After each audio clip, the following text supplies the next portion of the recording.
ronjato kilao. nosoratany sederana antenaina rahabearinala Ovelon'ny Ralala sy Christophe Rabearimanana. miaraka amin'ny Louise Ravelosoa, Saoly Rakodranaary, Nanja. Mandray feo sy mandrindra ra teknika. Mamy Arivony, Manatondosa. Nanja Razavindrakoto.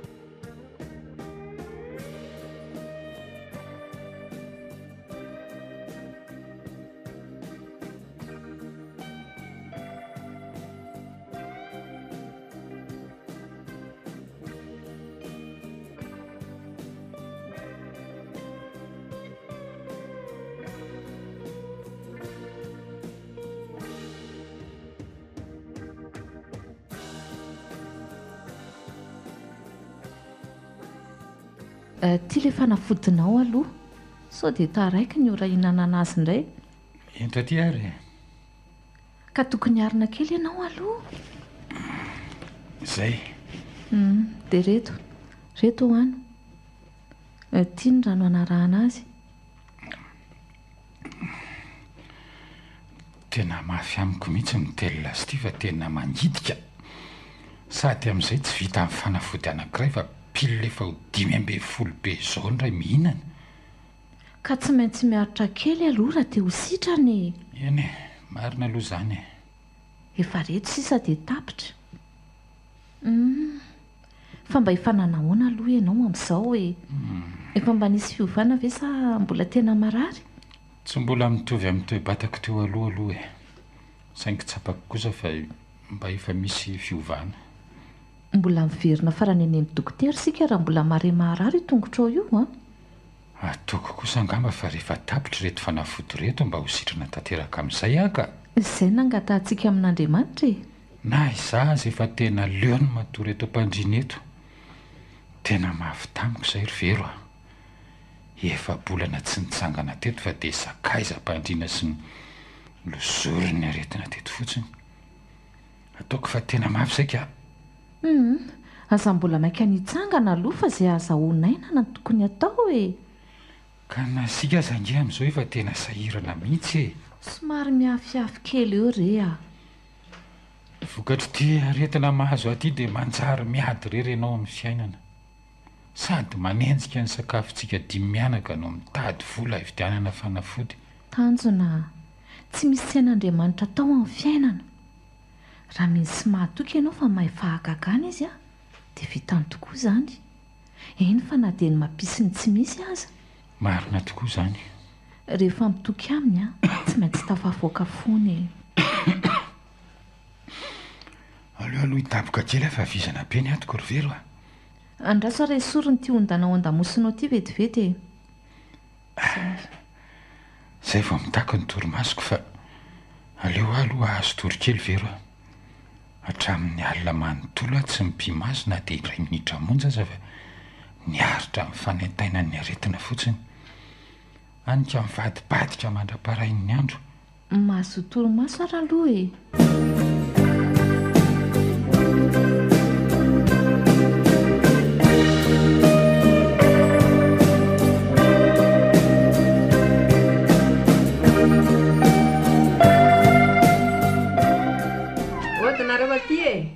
Mandrosory mama.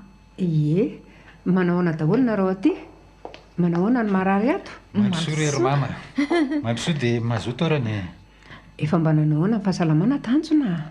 Eny efa mba misy fiovana aloha na dia miandalana azy e. Efa mba misakafo? Ny sakafo izy ny tena mbola tsy mahalatsaka mihitsy.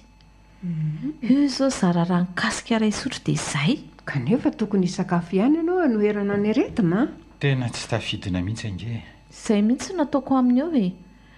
Reo azy efa misy karazana sakafo firy vidinao azy fa tena tsy mihinana mihitsy izy. Mba satra hisakafo ry reto fa tena tsy mahalatsaka mihitsy ange. Tokony hisakafo foana fa na ianao zao aza ange jereo raha tsy efa tena miena kely mihitsy. Zara raha misy jerena fa dia tena mahay kely. Ka atao ahoana moa e? Mbola ny aretina ny manjaka aloha amin'izao. Izy tsy misakafo nefa ny fanafody hohaniny isan'andro tena be dia be. Mango fotsiny torimaso tsy azo amin'ny alina. Fa na amin'ny alina koa izany tsy matory. Amin'ny alina indrindra ange ilay aretina vao tena mihetsika e. ohatrany hoe rehefa tory izy vao mahatsiaro marary ka mitaraina ka dia tena tsy matory mandra-parain'ny andro hatramin'izao ve ie ka zaho amin'ny teny ihany raka izy fa sao dia mba zavatra avy tia aretin'ny tanjony tia raha aretina normal ve tsy efa tokony ho sitran'ireny fanafody be dehibe ireny sa tsy ko ka ilay dokotera ange fanontiny fa tsy misy ahiny izany ny fahasalamany aretina toy ny aretina rehetra ihany io izy saingy ny fitsaboana azy no mety haharitra arakaraka ny fivoaran'ilay aretina ao aminy dia aiza kory reto ny misy an'izany aretina rehefa amin'ny alina ihany izany vao mihetsika ka izay koa ange mahagagy fa taminareo tany amin'ilay dokotera nakan'ireny fanafody ireny farany teo ve tsy efa mba tokony teny izy na ahoana ny fivoaran'ilay aretina tamin'izay farany tany a manontany sy mijery any tanjony eo izy dia ankoatran'izay tonga izy dia manoratra ny lisitry ny fanafody vidiana dia izay dia nganareo tsy nanontany azy nanontany a ka ny amin'ny hoe fa maninona izy ny tsy mety mahazo tory sy ny hoe rehefa amin'ny alina ihany vao mihetsika ny aretiny dia hoy izy hoe reto fanafody reto indray aloha no mihetsika azy dia ireo hitanareo ireo koa koraha izany a ohatra ny tsy mahavaboary reto ny fitsaboan'izany dokotera izany a marina ka tsy hita hoe ahoana ange mbola mitsabo sikako izy a efa nyteny hoe mbola somary maharitra mihitsy le traitement dia mionona amin'izany fotsiny eto nareo ka inona moa no ataona eo miandry an'izay fahavitan'ny fikarakarana rehetra tao aminy ka izy ty efa miama iandro amanaliny ity no mampatahotra ary reto a dia inona ary nefa natao io io va-dokotera fandray dia ohatr'izao ihany ka sao dia mba tokony any amin'ireny mpitsabo gasy ireny no manatona maninona tsy haiko hoe aiza ny misy an'ireny mpitaizolona ireny dia reny indrindra no tokony atonina indray aloha ny fitsaboana tsy vitany hoe mpitsabo iray fotsiny fa rehefa mitsabo dia atao avokoa ny alanenina rehetra ka izay indray nareo izay ka io tsy finoanareo ihany mahavoanareo io ilay hoe ny olona nge ka misy mahay zavatra ka na izany azy Andriamanitra rery ihany no manasitrana eny fa na dia misy azy izany a ataoko fa tsy handaitra aminay velively sao dia tokony eritreretina ihany ry vero sika nge manana ny marary tsy haiko izay hevitry tanjona aloha fa raha izaho mihitsy dia tsy resy lahatra amin'izany aleo mihitsy aloha tapitra reto fanafody reto ry reto dia raha mbola tsy misy fiovana ary ianao dia ahoana rehefa avy eo indray hita eo n'izay atao tsy mahasakana ninoninona amin'ny fifidianana fanafody nge mifanataonana hijerenan'izay mahazo anao any amin'ireny mpanasitrany ireny rehefa lany ireny fanafody dia hita eo ihany izany ry mama aleo aloha hiasa amin'ny fanafody sady vola koa nge ny lany tamin'izy ireo aleo aloha mba ampiasaina za koa nge manoro hevitra fotsiny fa ny fanapahan-kevitra anareo ihany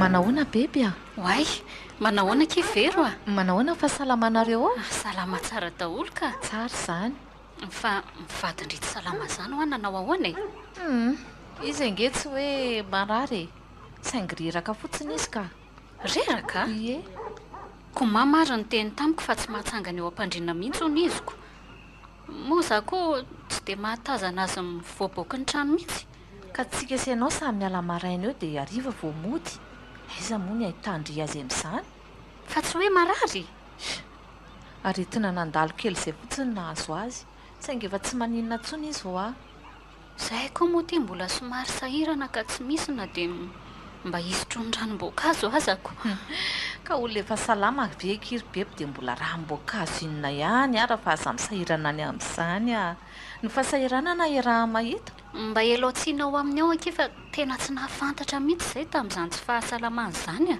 eno fa andeha etsena nga beby izany ie raha izany aleo hiaraka amin'ny beby ndraso vetivety ka sao dia taraiky be ndry fa za nge ka maika vetivety re anafatra an'ireo ankizy ireo fotsiny dia lasitsika ainga anarindriry vero efa ela mihitsy ny ateo no nitady izay namana hiaraka miantsena fa tena kamo andeha rery ny aman'izao tsy mbola misy nininona mitainganao fa dia miandry amin'ny verina avy ity vao mikarakara. Andrasy vetivety ary e.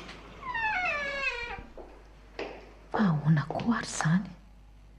Eny tokotany indray no nontany bebe ny fahasalamany tanjony. Tsy hitako izay tsy hidirany any an-trano manontany azy mivantana. Sa ve varavarana tsy hitany io?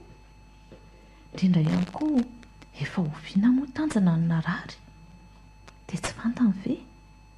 Mahagaga. Sa indray ve hoe tsy nilazana ry zareo ka tsy mahafantatra? Izy mantsy mahazo an'ity tsy nilazany ity tena manahirana mihitsy. Tsy nilazany izay fa zaho hoe tsy nilazany izay fa makery e.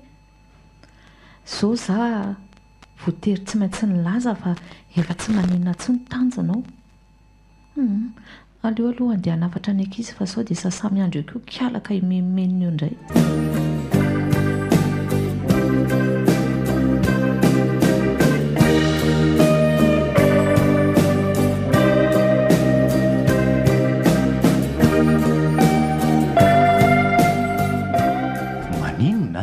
Tafaresaka tamin'ny vero aho za teo dia nilazainy fa efa tsy maninona intsony ny tanjony. Izany nilazainy taminao? Dia izay mahagaga. Nefa mama nilaza fa tena mbola marary mafy mihitsy hono izy ao. Ka mety mandainga ange izany vero e. Dia tsy fantatro izay mandainga na i mama na i vero izany. Fa za aloha tsy nahita ny adala mivoaboaka teo mihitsy izay e. Ka mety tsy tafatsangana ao am-pandrianao ihany tokoa izy raha izany no izy a. Ka sao dia tokony mandeha mba miala sirika mamangy azy ao ihany aloha tsika raha izany fa tsotra ny hafahafa be verindrina. Fa anao inona any? Mba mamangy re. Fa ianao ty ve adala ry beby a? Fa ange ianao nilazana tamin'izany aretina izany. Niteny ianao an'izany angary zareo? Tsy niteny aloha izy e. Ka rehefa tsy nilazana ianao dia avelao izy ho ao.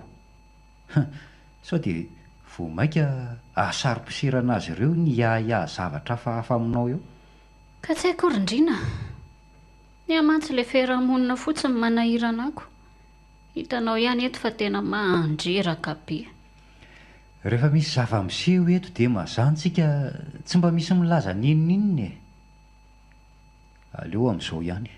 Ka na tsy nilaza azy izy ireo aretina ve dia... Za aloha dia tsy miditra amin'izany e. Haiko tsara mantsy ny lohan'ireo.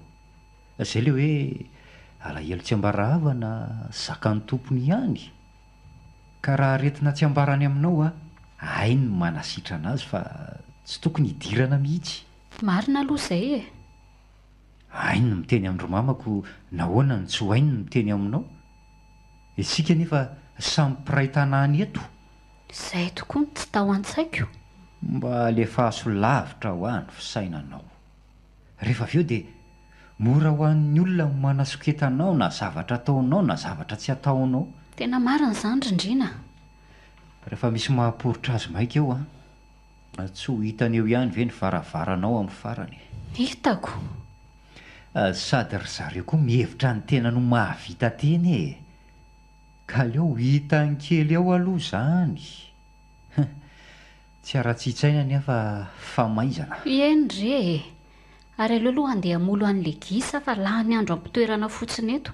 Sao dia tsy masaka ty hanina. Eno a. Sady zao indray vao mba hihinana gisa ka ataovy tsara nahandro a.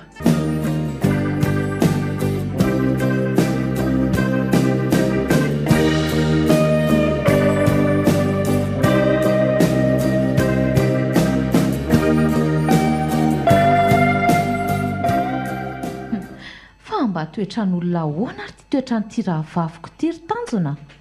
Rahavavinao izy? Fa ibeby fa ho iza indray. Fa maninona? Tena raha misy henatra atsony mihitsy fa dia olona tsy taovanao tsy volovolonao ery indray no anaterana gisa. Ny olona marary eto tsy rarahina. Fa gisa inona e? Tena tsy tantoko tsony kosa ry tanjona. Marina e. Fa misy inona aloha to mampimenimenina anao ty ry vero a. Ankizy miara-miasa aminy eo indray hono ny tondrahan'ny gisa avy any an-trano. Dia nieritreritra hoe fa dia inona loatra e. Dia maninona zao izany? Fa izany koa very tanjona dia mety a. Ianao eto marary fa na dia manontany ho fahasalamanao aza fady. indrindra izay anitsaka an'io tokoa nambaravarana io, indrindra izay anatitra hoe tia misy an'izao an'ilay olona marary, dia maninona tena atao fantatro mihitsy hoe manatitra gisa ho an'ny ankizy tany izy, dia mety ve izany aminao ry tanjona? Mariny tena menatra anao mihitsy aho amin'ilay toetra. Tsy hitako koa izay mampimenimenina anao amin'izany. Ianao marary eto ambony fandriana ny mampalahelo aho hoe mba raha vavy ihany ve dia nanatoe-tsaina ohatr'izany. Tsy fantatro ny tanjona hoe inona raha ny ratsy nataoko tamin'izy io a. Tsy misy tokony hampiakapofina anao izany ry Vero a. Safidiny ny azo fa angamo izy azonao terena amin'izany e. Fa na izany aza very tanjona. Fa maninona moa raha tsy mihinana an'izany e. Anga maty raha tsy mihinana an'izany. Reto aza ny sakafo tsy mety midina mihitsy fa masiso eto fotsiny ka ampiana inona indray ary. Tanjona, tsy izany no tiako atongavana. Ny sakafonao tokoa azy reto tsy hohaninao akory, saingy ilay toe-tsaina ho aho. Ohatry ny hoe tsy mazavazava izany ny eritreriny. Vero a, aza mandany andro makarary andoha amin'izany ianao. Tsy olana izany.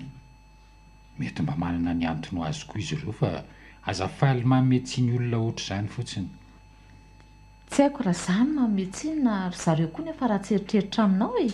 Tsy dia tsara loatra raha resaka hanina ohatr'izany no itsikirana etseroa. Miangavy anao mihitsy a, ajanony izany resaka izany. Mba mahatsiaro menatra anao fotsiny ry ary tanjona. Aza mieritreritra an'izany ho aho. Efa nanahoana aloha ianao izao e. Le fanafody ve efa nohanina? Ie, vao avy nihinana azy indrindra io. Dia efa nanahoana? Le reraka be ny tsy mbola afaka amiko amin'izao e. Hita amin'ity ianao lalimaso be ity mihitsiko. Izaho angamba aloha ry tanjona haka congé kely mihitsy androany tsy handeha hiasa fa aleo mihitsy aloha salama tsara ianao vao miverina any am-piasana. Marina e. Izaho angefa tsy maninona intsony e. Mandany ianao miasa ka. Niasa efa lava fa aleo aloha hijanona androany hikarakaranao. Izay mety aminao re.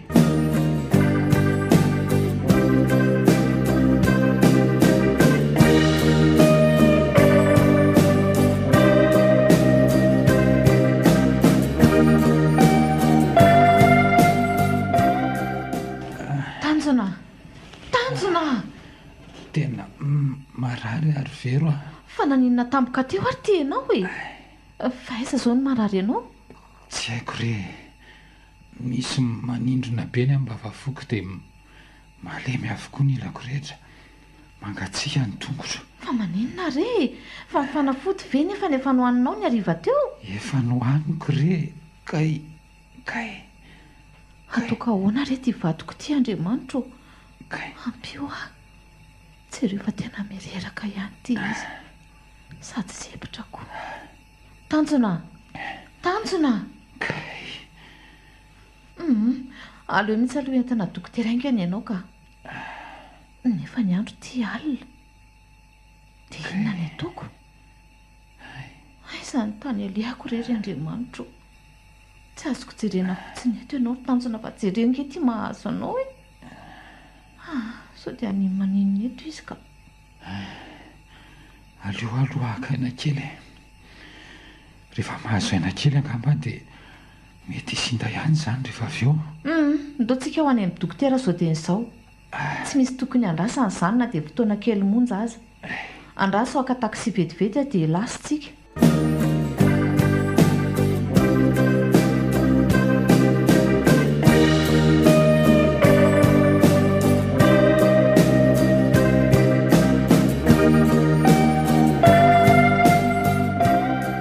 Fa nanahoana izy izany ry Vero a? Ohatra nefa tsy dia naninona angamba. Fa inona nefa no nisy tato aminareo tato alina? Ka tsy nisinina izany fa nitaraina ho reraka fotsiny izy dia nolazainy fa manindrona ny any ambavafony dia fanina izy. Dia avy eo lasa niazakazaka namonjy dokotera aingana izay. Ka nareo koa tsy mba miteny hoe misy manahirana? Ka efa aina angery mama nofinjeny. Izay nahatongavana aingana tany amin'ny dokotera no nataoko aloha. Dia ahoana ho ny dokotera? Efa nahazo fitsaboana izy ka. Misy fanafody be dia be nasain'ny dokotera ny vidiana indray reto. Dia ny sasany aloha efa azo e, ary efa nomena azy. Ka io izay efa nahazo tory io. Ay kosa, izany tairako marina raha nahianao izany. misy fanafody zakany koa dia mety manao alergia angambe miaraka amin'ny aretim-bavony. Izay ilay sakafo tsy nohanina. Sady eo ihany koa ilay arerahany.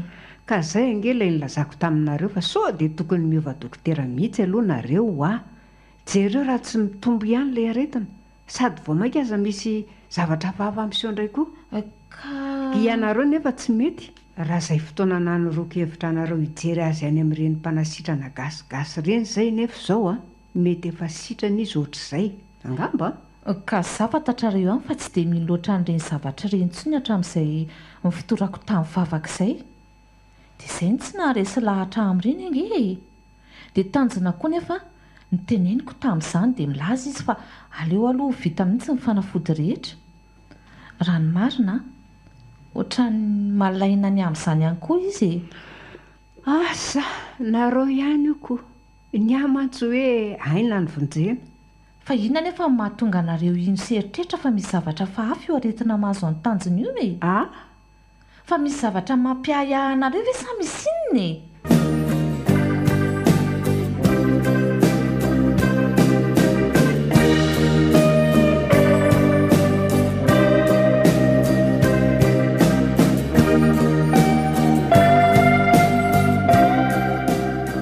Ka efa nanahoana izay ianao ry tanjona? Efa tsy dia maninona intsony aho io Vero. Aiza mbola tsapanao marary anao izao? Vavoniko ny mbola mahavaivay be fa reto ratsambatako reto efa mba azoazoko ihany. Ohatran'ny mbola volovolo be. Rehefa mba nisy fiovana aloha ianao dia izay ny zava-dehibe. Fa tena enjana izay lazaika. Ary rehefa tsy maty tamin'iny aliana aho dia avitra amin'ity aretiny ity. Efa nahazo fitsaboana ianao e. Raha tsy tonga aingana tenen'ny dokotera ianao angamba tsy fantatra intsony izay zavatra niseho teo. Ary andraso hanomboka hanazatra vatana tsikelikely amin'izay aloha. Nefa na izany aza tsy tsara manao vizana be ianao ka maninona mihitsy moa raha manao repos maharitra aloha raha toa hoe izay no mahatsara e. Ny fijanonako eto am-pandriana eto nefa vao mainka hampahazo vahana ny aretina fa aleo mihitsy hitsangana teto amin'izay ka. Ianao ihany io. Rehefa mahatohatra ny vatanao dia ataovy. Aza manahy foana ianao fa mahalala ny toe-batako aho e. Tsy hijanona lava eto am-pandriana eto akory fa mila miarina sy mivoty eto amin'izay mitady vola. Ny vola ho tadiavina foana fa ny fahasalamana ny voalokarena ry tanjona. Fantatro efa sahirantsika. Eny fa na dia tsy miteny amiko azy ianao dia fantatro izany. Raha ny vidiny reto fanafody be dia be reto ataoko fa efa manetsy ny maro indray izany. Ka aleo aloha nazajatra vatana kely. Rehefa izany dia afaka mitady vola amin'izay. Ho fitsinjovako ny fahasalamanao ihany ny antony tsy nitenenako an'izany ry tanjona. Tsaro fa vao mandeha be indray ny sainao ny fieritreretana an'izany dia hiombo indray ny aretina.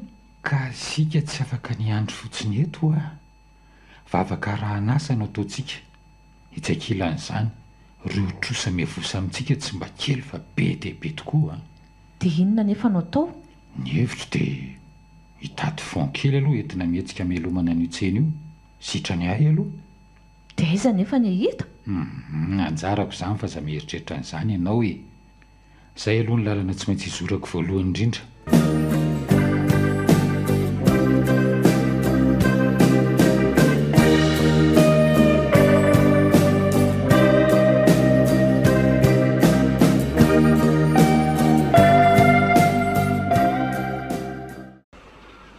Tanjona manahoana ny fahasalamana ohatran'ny hoe tsy nietinyeto hony nareo taoko. Nisy tsy dety momba an'izay fa amin'izao efa norma tsara ka. Ay ka izay mitsamo mazao saika hanao pro mihitsy hoe amin'ny lahady mba hijery kely anareo ao e. Ay nareo efa salamako. Efa tsara ka. Fa inona ny tena navoanareo e? Vavony fotsiny netsika. Tsy nisy akoatran'izay ve? Ka io ihany moa no efa mpahazo matetika eo dia netsika indray ny dalaka nahafanina atao izay. Jereo angety nareo raha tsy hita hoe tena nihena kely mihitsy. Ka tsy hita fa izay ilay aretina randrina. Izay ilay hoe tsy misy tsy te ho raha salama fa tsy avelan'ny aretina e. ohatra n'le nahazo atamin'ny faran'izay koa nge ranga ty fa tena saiko maty ahy e. Efa tapitra natao daholo zao karazana fanafody rehetra izao, ary indrindra tsy nisy izay tsy nalera mbola olona mahay manasitrana koa. Ka za indray ohatrany tsy dia mazoto mandeha ny ano reniko. Ka zay mihitsy ny voasaiko teneniko anareo e. Ianao mantsy marary ka indraindray efa very-hevitra fa misy tena tsy mahay akory izy ireny fa misoloky fotsiny a. Mila mitandrina. Za aloha ohatrany tsy mba resy lahatra amin'ireny aloha e. Zany a? Ka ahoana? Efa hikandra amin'izay zany zao. Ie, so dia misy ketrika alohany aminareo any e. Tena tsy hitako izay ketrika any aloha amin'izao a. Ny ao an-tanàna hitanareo ihany fa tsy mbola mampiditra mikandra mihitsy. Ny ao aza avoaka. Fa ahoana izany? Tena mandefa somazy be dia be mihitsy ry zareo amin'izao e. Dia na ny tena aza mbola tsy hay mazava izay tena marina treto fa mety ho lasa koa angamba. Ataovy sérieux Randrina. Tena marina e. Za angamba aloha rehefa tsy hitako ihany izay marina dia mety hiverina hivarotra mihitsy aloha. Ay, tena mety izany ketrika izany ka. Ohatra ny tady fon kely aho dia anomboka. Aleoko mamelona ny tsena koa e. Mandra-paha. Mety izany ho aho. Sy sira hitana vola nge aloha amin'izao dia atao daholo e. Drosan'olona tsy maintsy averina fa mba misy fetrany koa mantsy ny fiandrasan'ny olona ny volany.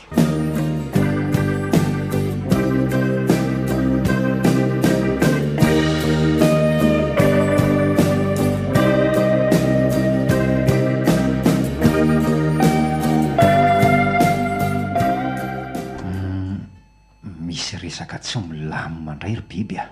Fa resak'inona? Avy ny resaka tamindrina ankeo. Fa ohatra mitady hanokatra an'le tsena indray ange hono ny ianareo e. Le tsena efa nikatona ve? Zany hony e. Hay! Dia ho avy indray fizahozahoana eran-tanàna eto raha izany no tanteraka. Fa mba aiza hono izy ireo no ahita vola amin'izany ka? Zay ny tsy nilazainy tamiko aloha e. Fa hoe hanokatra n'io tsena io hono ry zareo. Tokony mba noady adianao tsara amin'izay loharanom-bolana izy.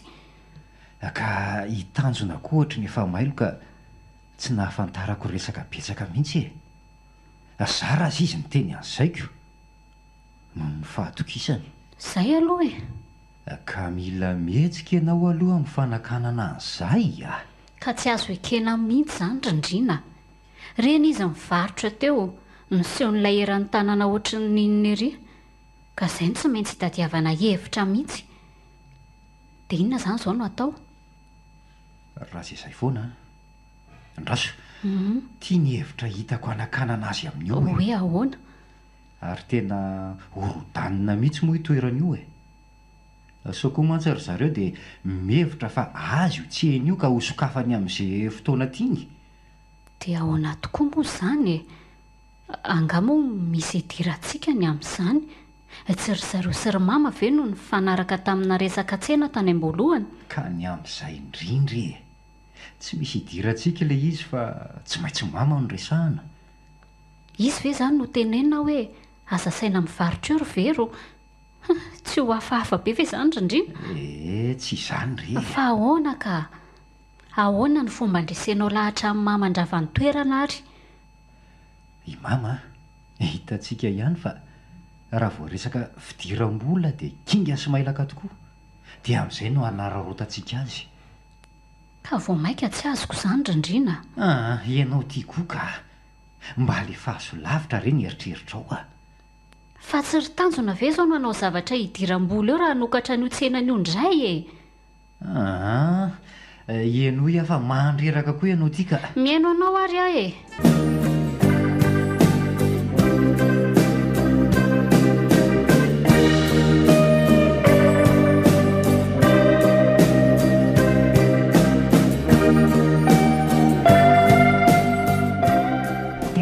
Tsara moa izany eritreritrindray izany ry beby a. Tsy azoko a. Izay no ahitana vola haingana raha mazoto nareo e.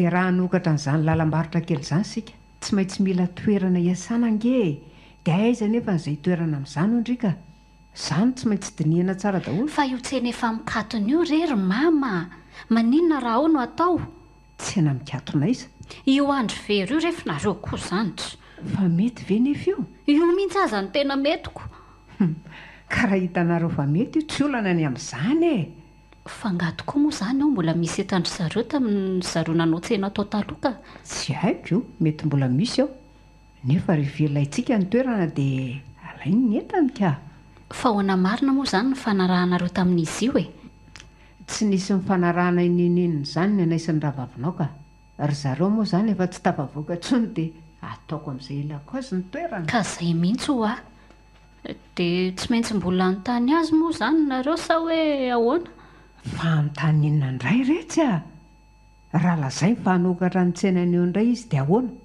anga misy anaovantsika n'izany zavatra ho karakarantsika izany intsony raha vao manokatra azy eo ireo a tonga dia kitako tanina ny antsika raha ohatra ka vonina amin'izany re ka izay efa nilazaiko anareo izay daholo izany mizotry ny asa ataontsika amin'izany fa resaka matotra tsara aloha izany a mamy tia koa fa raha ny fiainanareo ho an'izany zavatra ambarako anareo rehetra izany ve aloha dia mamazovazy anareo ahy e asako efa hoe maka entantsika dia manodina an'io entan'io dia mamoaka azoazo amidy eny an-tsena dia izay dia hitanareo fa alaintsika amin'ny vidiny mora ny entana dia amidintsika amin'ny vidiny lafo nareo efa mba nyserasera raha-barotra ihany ka ataoko fa tsy hanana olana amin'izany tsika ka raha mifanaraka amin'izay lalana nanoritana izay moa izy ka ninona rehefa vonina fotsiny nareo dia izay e tonga dia karakarao ny toerana anodinana ny akora fototra ka raha ny fahavononako a na dia rahapitso dia ny rahapitso ihany aza moa maninona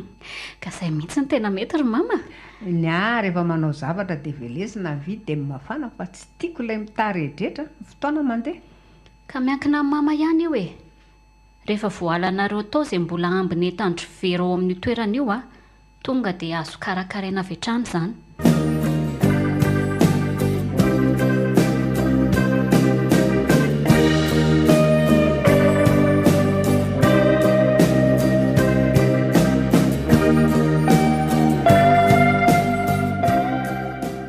dia izay nyteneniko taminareo izay raka izy a ilaiko itoerana misy ny tsenanareo ka esory tao izay hitanareo tavela ao ohatray fa ahoana koa izany e toa tsy mba misy filazana mialoha koa ny andry mama fa tonga dia hoe ilaiko dia izay fa tsy efa fampilazana ve izany ataoko anareo izany e anga moa tonga dia hoe zao dia izao fa mbola mety rapitso na raha afaka pitso ilay olona vao tonga hanamboatra ny toerana io dia raha pitso sy raha afaka pitso ve dia andranony hoe ilainareo ny toerana sady anga koa moa izany no fanarahantsika sy mama tamin'ny tsika sy mama niaraka amin'ny varotra teo fa hoe ahoana sady zange efa elany tsy niaraka nivarotra tamin'ry teo ntsony fa nareo rery nanao izay say-patanareo teo e sady eo koa angery mama mbola misy entanay e tanjona ihany koa efa hitanareo tsara angamba nanadio tao fa mba saika hoe azo avoaka ny entana rehetra ao raha anao zavatra ao ry mamy izany koa ve dia olana inona koa raha ny anakana ny tanjona io raha vao saika hanazava sady ny dominy any tsongony izay mihitsy rery tanjona dia ahoana izany ery tanjona dia ahoanahoana moa e za koa ange tamin'ireny fotoan'ireny tsy dia nahafantatra loatra izay mifanarahanareo mianaka tamin'izy io e fa nga moa nisy hoe ahoana fa dia hoe mivarotra eo sika dia izay ko raha mbola niainany rehefa sairana nalavabe tamin'ny zavatra nanjohanao sy ny aretina nahazo anao ireo sika dia nisy fikorotanana kely vokatr'izay dia ankehitriny mamy io milaza fa hanao fidiram-bola amin'ilay toerana ka izay ny ay e izay olana raindray aloha raka izy dia tsy hidirako loatra fa mba hoe ilaiko toerana io a za raha teo a tsy tokony hiera aminareo saingy noho ny fisian'ny entanareo izay mbola ao anatiny eo nitenenako anareo mialoha ohatran'izao mihitsy enjana indray izany aza manafoana nareo fa rehefa avy eo ihany dia sorona tao avokoa ny zavatra rehetra mbola tavela ao rery mama izany koa ve dia asiantsika olana ary fa nga moa izany olana raha tsy fifanazavana koa e eno ka efa mazava aminareo izy izay fa andeha aloha hikarakarany momba an'izay e eny re tanjona dia ahoana koa izany fa ahoanahoana e fa izany zavatra tomomamy izany ve dia mba mety ho ianao kosa ka? Izao ianao a mieritreritra nokatra an'le tsena dia hoe ilaindry zareo indray ilay toerana. Ka nareo mianaka ihany ange no nifanaraka tamin'izy io ahy e. Tsy misy zava-patatro mihitsy ny resaka tsena tany am-boalohany. Angamo tsy ianao sizo ny ara-mivarotra tao e. Ka izay sy mama tsy mifanaraka an'izany mihitsy hoe na dia mbola te hivarotra aza aho dia hoe azo ny alaina anaovana zavatra hafa ny tsena ary tanjona. Ka ahoana ary nitenenany an'izany fotsiny eo e? Tsy azoko izay tiany atongavana. Afa-tsy mifanakanana antsika tsy hivarotra eo amin'ny toerana fotsiny fa azy izany ioko. Dia ataony amin'izay tiany anaovana azy. Tsy afaka ny hanometsiny azy nareo rehefa zavatra tsy mifanarahana le izy. Malalaka misafidiny izy. Fa angamo izany mila fifanarahana be amin'ny taratasy be dia manahoana ho tanjona ka. Ray aman-dreny sy zanaka miara-miasa ve dia tokony isen'izany? Tsy tokony tokoa. Saingy ny ela maharay roa re. Moa ny fotoana lava ihany koa mahatonga eritreritra hafa. Dia rehefa nieritreritra an'izany ve mama dia mahita fa tokony tonga dia angorona entantsika. Indrindra na tena vanim-potoana ohatr'izao. Aza tonoina ny heri-tanjona fa izany nanangana an'io tsena io hatramin'ny kely indrindra ka hatramin'ny lehibe indrindra. Ankehitriny a tsy misy ninonina ity fa dia hoe mialinareo. Sao dia mba tsy rariny e. Aza siana lahelo re izany vero a. Amin'izay indray koa sika mivady dia eto vao mieritreritra fa ho sokafana le tsena sitrany ena dia hoe sakafo hohanina aza. Ka aza donoina fa ny fomba fijerin'olona manam-bola anankiray tsy mitovy fomba fijery amin'ny olona tsy afaka e. Tsy haiko aloha raha azonao no tiako tenenina na tsy e. Dia hoe no sika mbola sahirana ve ny anaovana an'izany amintsika? Tsy haiko e. Andriamanitra no mahita. Andriamanitra tokoa mahita ari-tanjona. Ary misy hevitra tiany hatongavanao matoa lalana no siritiny zoranao fa tsy tongatonga ho azy akory. Nefa zatonona fa malahelo ah. Malahelo tokoa satria tsy vitavita ho azy tamin'izao na nijorojoro azy tamin'izao akory tsena io. Fa noho ny herim-poko sy ny vola taty amiko. Raha noho io zavatra io hoe asa saika ataoko no mampalahelo anao dia asa kivy amin'izany fa tsy maintsy mahita zavatra atao foana e. Sika indray tsy mba tery lalana amin'izany fa zakivy. Tena malahelo ari-tanjona. Izay izany fa raha-pitso dia ampidiro aty an-trano aty daholo no mbola hitantsika tavela rehetra ao amin'io trano io. Sao dia ho simbasimba fotsiny eo rehefa hanao zavatra ory zareo.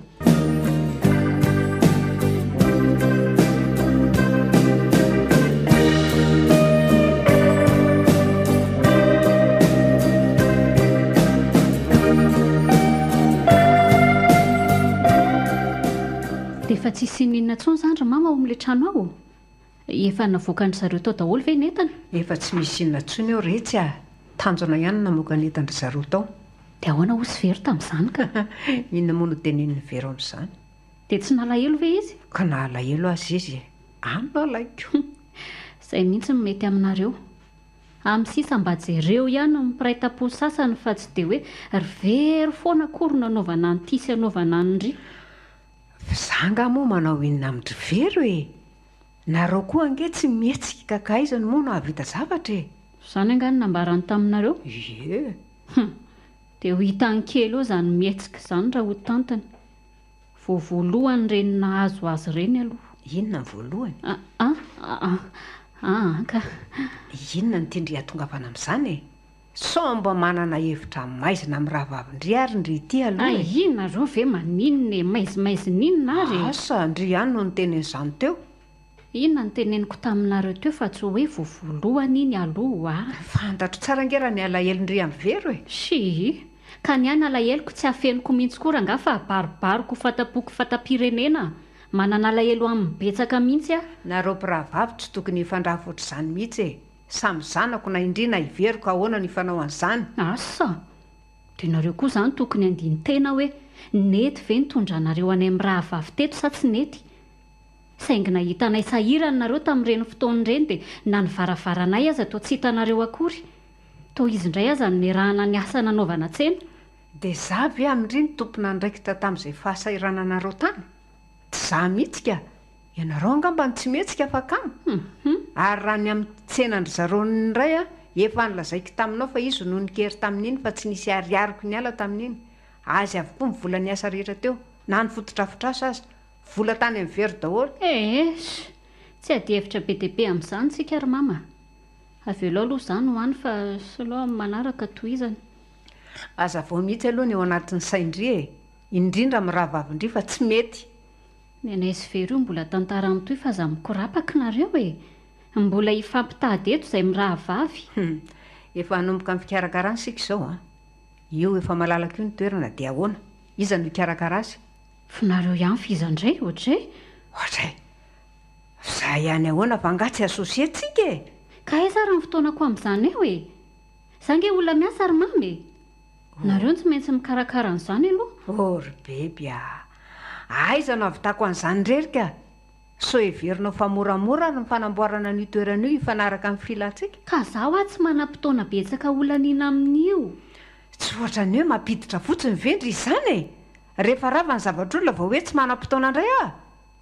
Melandry amin'ny asandrira izany ny olana. Dray, fa ahoana ny asako no ajanoko? Finareo ve mieritreritra sa tsy mieritreritra e? Tena mpidiry ny kalakely dikezo raha izany no izy. Finareo ve tsy mahay mikarakara an'izany rereo e?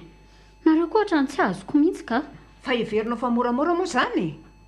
Sa indrina no asaiko manampy anareo eo? Indringa adala. Ny avinavy mivadindry amiko eto amin'ity tanàna ity aza tahaka ninona. Vao mahita azy dia milongolongo ohatran'ireny zaza tsy aleoko tsy tohizana intsony. Ataoko ahoana ny fiaraha-miasa amin'iny? Sady izy koa manana ny asany ka tsy handana fotoana nareo amin'izany velively.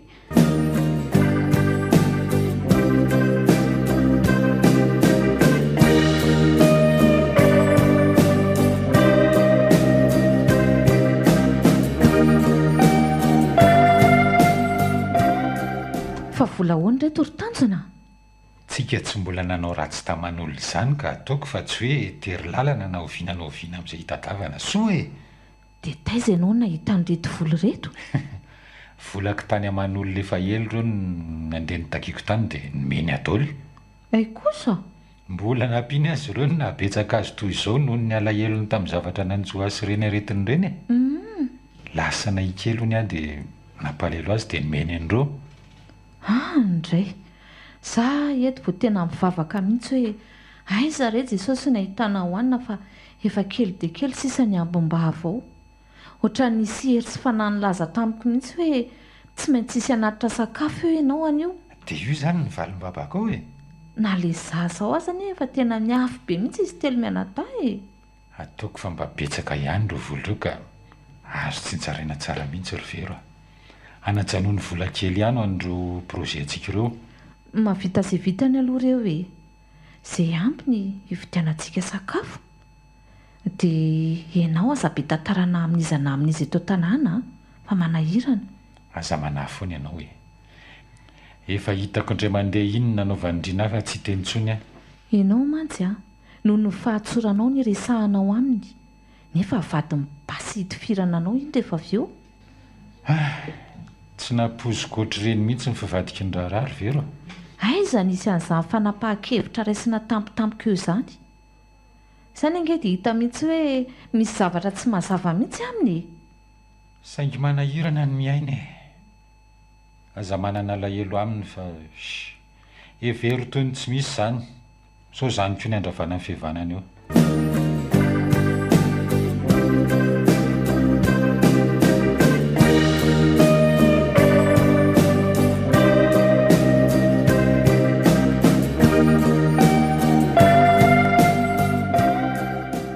Tsy misy atao ihany ianao anaka maninona raha miara-miasa aminay sy beby a. Mba sitrany ahay. Fa ahoana moa no tena fandehan'izany asa izany? Ka tsy mety mihitsy ilay izy satria tsy ho araka mianaka rehetra ny fikarakarana sy ny fandaminana rehetra amin'ilay asa. Hitanareo ihany ilay izy fa tsy zavatra kely a. Dia inona ny antony resahanareo amin'ny tanjona? Dia maninona koa nareo rery no miresaka amin'ny eto fa tsy miaraka amin'ny beby? Beby manana ny asa no andrasana. Izany sahirana dia miteny amin'ny tanjona raha vonina izy. Izy raha teo moa tsy miasa. Ka ny amin'izay indrindra... Tsy misy tokony mampisalasala anao izany anaka. Ny kontintsika nge mazava e. Ianao mihitsy aza ny tena ny andraikitra azy eo. Dia isika telo mianaka izany no manao asosia amin'ilay izy. Tsy amin'izany ange no tiako tenenina e. Saingy sao dia tsy tokony hoe za aloha e.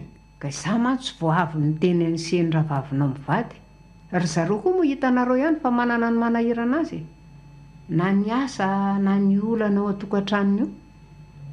dia nivady ny seno angaty tsy mazoto izy koa mbola sahirana raha teo. Ny azy indray lazainy fa ilay miara-miasa amin'ny beby ny tena tsy tiana ony. Ohatry fa maninona ny fiaraha-miasa amin'ny beby? Tsy haiko re bebiko moa angamba amin'ity vava mipetsipetsiny ity dia tsy mety aminy sa tsy haiko izay ny aneritreriny ihany ka. Ka ny kokoa rehefa tafarisaka tamin'ny seheno tamin'izay mirahavavy tafaraka anody avy tany am-piasana dia hoe nareo koa tsy tia miara-miasa aminy amin'izy le misotro toaka. Dia izany koa etse-daniny le asa koa angeo ary reto ilana famatorana fa tsy ataotao foana. Dia efa tapitra ny ranao avokoa izany ny mpiray-tampo rehetra? Efa tapitra ny rako fa tsy nisy nentina zoto avokoa ry zareo. Sao dia mbola nisy tsy voalaza kosa. Fa misy firy afa-tsinareo menadavy ireo efa tapitra voalazako daholo ka miandry izay fanapahan-kevitra reo sisa. Ka miankina amin'ny tanjona ange izany izy ange ny aray asa aminareo eo ny tiako tenenina fotsiny raha ohatra ka vonina ihany tanjona dia ataovy mazava tsara fotsiny zavatra hifanarahanareo eo.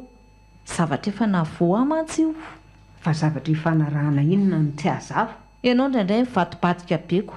Zavatra efa hifanarahana eo dia ohatra ny hivadihanareo rehefa teoriana. Tsy misy amin'izany mivadibadika izany ka ahoana moa no tokony hivadika aminareo? Ka mety efa navoa ny very matoa izy miahahany izany ko. Dia ahoana ny hevitrareo Dia ahoana moa izany ny vola entiko miasa amin'izany aloha tonga dia apetrako tsara ty amboalohany fa za tsy manambola atao foana ariary aza i beby anga. Ka na ibebiko aza tsy manambola fa za daholo aloha ny atoka ny rehetra lany eo dia rehefa avy eo averina ny volako. Dia ahoana ny ofan'io trano vao karakarain'io amin'izany? Tika ihany ny aso ka hofatran'ina ny tianao tenenina. Sao mantsy dia hoe rehefa oriana kely eo dia hoe mandofa trano indray nareo dia izay no manahirana fa tsara vavahana diany aty am-boalohany ka. Zao ilay fanarahantsika eno tsara. Za daholo miatoka ny vola lany fa ny anjaranao dia ny manampy amin'ny fampitaovana rehetra mandra-pahavitan'izany. Tsy mbola vita vetivety koa matsy io. Ie raha araka ny nambaran'ilay rangahy namany vadiny seno fa izy mantsy no tena anao azy io. Sika manaka no eo aloha dia mila mivonina ianao amin'ny zavatra rehetra.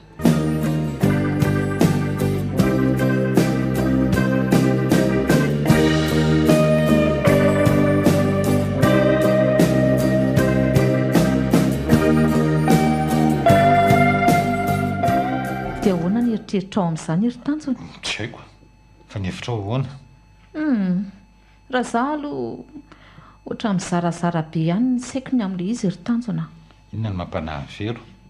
Voalohany aloha jerenao tsara ny reny nanaovan'ny mamantsika tamin'io trano iasano indrindra tsy takona feniny reny.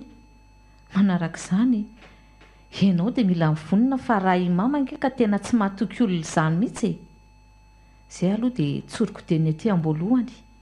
Zaza zanany niara-ny asa tamin'ny teo tsy nanana ny fahatokisana na dia kely aza nefa eritreretinao fa sady any maso-karena any fon miasa avokoa ny zavatra rehetra tao amin'io tsena io saingy ny arahana nivarotra fotsiny izany dia izany indray ny tsy atokisany io. Ahoana koa izany? Ka izay nge mahagaga aizako hoe avy ilay entana dia za ihany izany ve makany ilay vola sa entana ny eritreretiny nalaiko teo dia za ihany no an'olo an'iny ve dia mifieritreretana izany hoe za ihany ve mangalatra amin'ny tenako. Izany ve ny zavaniseho teo?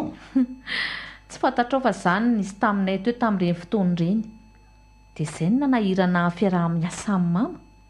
Zavatra efa hitako io fa tsy vaovao tamiko mihitsy. Izany indray ny anontaniana hoe nankaiza ny entana teto ambonin'ny ity etazera ity dia rehefa miteny aminy aho hoe matoa izay tsy hitanareo intsony dia efa laviko izay. Dia ahoana ozy? Tsy haiko tsy milamina amin'izany mihitsy ny sainy. Fantatro tsara mihitsy ho sady tsy voindray mandeha nge ka mila fantatrao dia mimeloha izany zavatra rehetrarehetra izany mialohan'ny andraisanao fanapahan-kevitra na anao ianao na tsy. Manahirana fotsiny hoe ninona? na ninona moa izany no efa tapitalaka le avy any rehetra any izy vo mba mahalala ny teny tamiko. izay koa Efa tapitra ny lazany sy nanolorany tolotra asy io avokoa izany ny mpiraitam-po rehetra ka rehefa tsy nisy vonona, izay izy vao nanatona teto. izay koa dia efa misy antony goavana izay. Ohatra ny manahirana be le foto-kevitra ny tondrany azy a. Dia ianao koa hiara asa amin'ny beby, mila vonona ianao izany. Fa maninona ny fiarahana miasa amin'ny beby? Aza tonoina fa beby tompoko dia tsy faly amintsika velively na dia miresaka aminao azy izy eny an-dalana eny, indrindra moa fa indrina tokony tsy hatononao izany. Dia mety izany koa no tsy nampazoto ny vadiny seny tamin'ilay kandrara izany. Manana ny antony ny olona matoa-tsy niara-niasa taminy ry tanjona. Dia raha ny hevitry very dia ahoana? Izaho ange tsy manao ninina eto ka afaka ny mandrindra tsara ny fotoanako aloha e. Ny fiara-niasa tamiko no hitako, fa aminao no tsy haiko. Raha ianao mety tsy sahany atao ohatr'izany angamba. Fa mailomailo foana ianao raha toa ka mazoto ihany.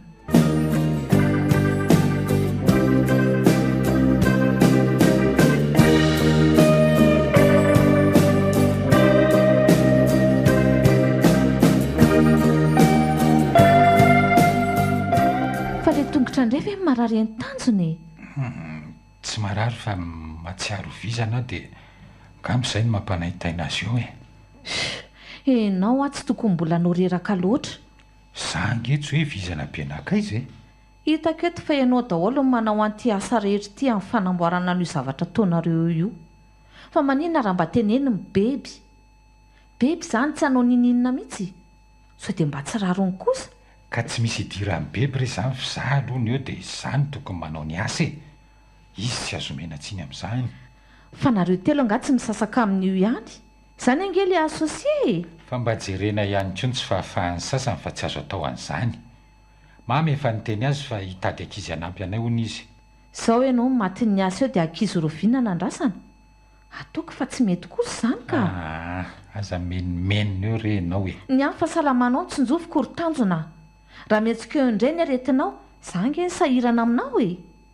Ka raha io asa mandreraka io ny apetsika indray andray ny aretinao reny aleo ianao miova zavatra fa mihitsy ka. Marina e. Aza manahy amin'izany ho ahy ianao. Rehefa vavizana fotsiny dia tsy maninona io. Aloha e, mba hampio an'ilay body fotsy iray iny aloha fa tena mangatsiaka. Fa nga koa mangatsiaka? Tsy mahazo hafanana mihitsy ny vatako. Izay ny ianao.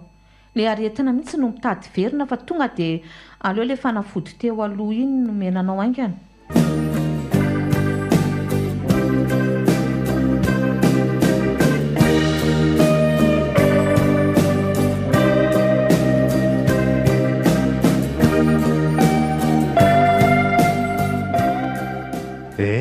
Dia ahoana fizotra ny fanombohan'ny fanamboaranao? Tao mba mandeha ihany ka. Aleo tsara mihitsy aloha fatin'ny asa ao fa mitady analava lamosina loatra. Miosombovoka hatrany an-tampon-doha ka hatrany am-paladina ianao a. Aleo hiasa tsara amin'izay vetivety dia vitako. Tsika koa efa maika ny andray vola e. Fa roviana le izy no vita e. Aleo tsy maimaika aloha fa aleo izy anamboatra azy milamina tsara ao. Rehefa vita ny zavatra rehetra dia hita eo indray ny andakana azy. Sady izaho tokoa izao dia efa mitena ry beby a. Ny amin'ny hoe ahoana? Mety ho soma izay atsoatso fa dia tonga dia tadiavo izay hevitra. Tsy olan'izany e. Miara-mitantana aminay eto ianao rehefa tsy miasako. Ny asa io efa vonona. Dia ahoana? Izany efa tsy niara-ny salaninina tamin'ny fikarakarana sy fanamboarana koa. Tsy maintsy misy fikany amin'izany foana re eo a. Tsy sarotra ny mandaka ny tanjona fa aleo aloha vitany tsara ny fototra rehetra. Ka mamanareo ahoana e? Izay sizy ohatra tsy dia mifandray ity a.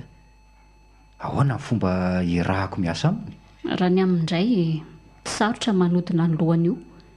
Indrindra izy tsy mahatoky olo io no anarararotantsika azy. Amin'ny fomba ahoana? Tsy taitra ianao e. Ndaso mihitsy aloha hanomboka ny asa dia hitanao eo. Sao dia misy everinao favendrana ireo ka izara telo amin'io izany. Mba hitary. Ataovy mihitsy izay mety ka.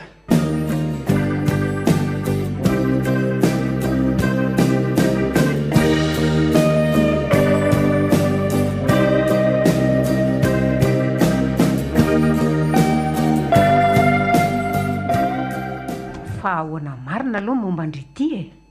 Ny momba ahoana ary mama? Indri ohatry ny mialangalana amin'ilay asa fotsiny ange nefa tanjona izao no hita fa tena miady mafy amin'ny fanatotosana amin'ny fanamboarana ny rehetra izao e. Ka izy ny eo aloha dia tsy maintsy manao an'izay vitany eo iziko. Za ngery mama manana ny asako e. Aiza raha ny fotoanako amin'izany eo ozy nareo? Fa ngamo tsy asa ihany koa ty atsangany ty e. So adinindry ary. Ka za tsy manana fotoana amin'izany e. Na dia mason'ilay zanak'olona aza so dia manahirana ihany kosa e. Ohatra ny hoe izy ihany nampanaovina ny roa sy roa. Ka zany miasa izany kory mama tsoroko aminareo a. Fa mila fikirizana sy herim-po izany fa tsy vita amin'ny mandeha ho azy ohatr'izao akory. Zay dia lazaiko anareo zay. Ka tsy mety ho aho. Aiza ianao izao izay miaraka mikiry aminay eo. Ohatra ny hoe ianao indray ange patron e. Angamba atsoatsy. Ary zany mihitsy ny tanjoko eo fa aza maikinareo mbola ho patron be. Tena tsy mety izao fa raitsy mihitsy kosa aloha ny fanapahan-kevitra ao ka. Marina e. Na ianao manao an'ity asa iombonany ity, na ianao mijanona tsy ho asosia aminay fa tena reraka be koa ny saiko miteny ianao lava eto. Ka za sady tsy hanajanona ny asako ny tsy hanajanona n'io koa fa zay aloha dia lazaiko anareo zay. Dia ale teo tsara ao anatin'ny lohanareo zay. Fangara hoe mizotra tsara ny fanombohana ny asa dia hotsipahana indray raha beby tsy misy io. Tsy fitsipahana anao velively ny ahy fa fampisafidianana anao mazava tsara mihitsy. Ka efa miteny aminareo mazava tsara koa fa za tsy hanajanona an'io izany ho a. Tokony eritreritra ianao ka. Sa iza no niteny anareo an'izany aloha e. Tanjona. Ie, izy mihitsy. Efa fantapantatra ihany raha izy izany. Ny amin'inona? Ny amin'ilay hoe tanjona. Ka na izana izy efa samy malaina aminao. Dia iza saina mijanona fa tsy misy amin'ny bebe mijanona izany eo. Ndana tenenao an'izany izy. Ha! Dia ahoana nefa izany ny fanarahantsika ny anjara asanao e. Zay tsy misy mandeha amin'izay laoniny akory. Inona izao mba vitanao eo? So mba heverinareo fa io ihany ary ny asa e. Rehefa viotsika mahita izy. Tsy mety izany fa malino zandry beby a. Ka zay aloha no azoko avaly anareo e. Ankoatra an'izay lasa fifamaliana indray. Dia tsy haiko aloha ka. Tsy haiko izay any ambadika any. Tsika sy nareo aza ny tokony fanara-tsaina tsara fa tsy tanjona izay tsinitsinonareo ery. Ny zanakareo aloha ny tokony hojerinareo. Fomba ahoana? Enoy tsara.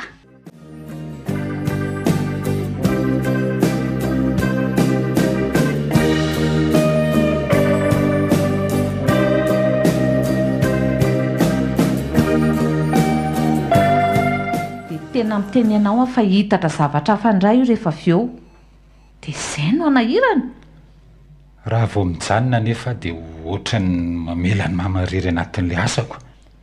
Ka ny fifikiranao amin'io no vao maika eritreretandry zareo fa hoe misy tombontsoanao manokana izany ao. Dia vao maika mikorotana ilay izy. Tena tsy mety mihitsy e. Raha ny toe-tsaindry bebe efa tsy zoviana amiko saingy i mama angamba sisa nijerena amin'ilay izy e. Anao ahoana ny fasahirana nahazo azy raha mijanona?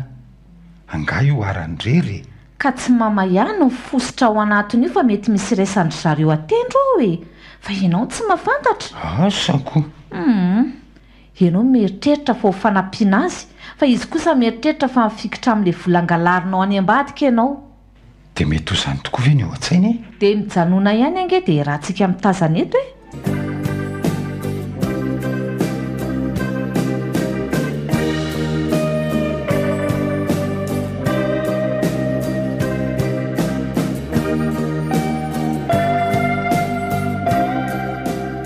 Fa ahoana moa izany kontinareo izany?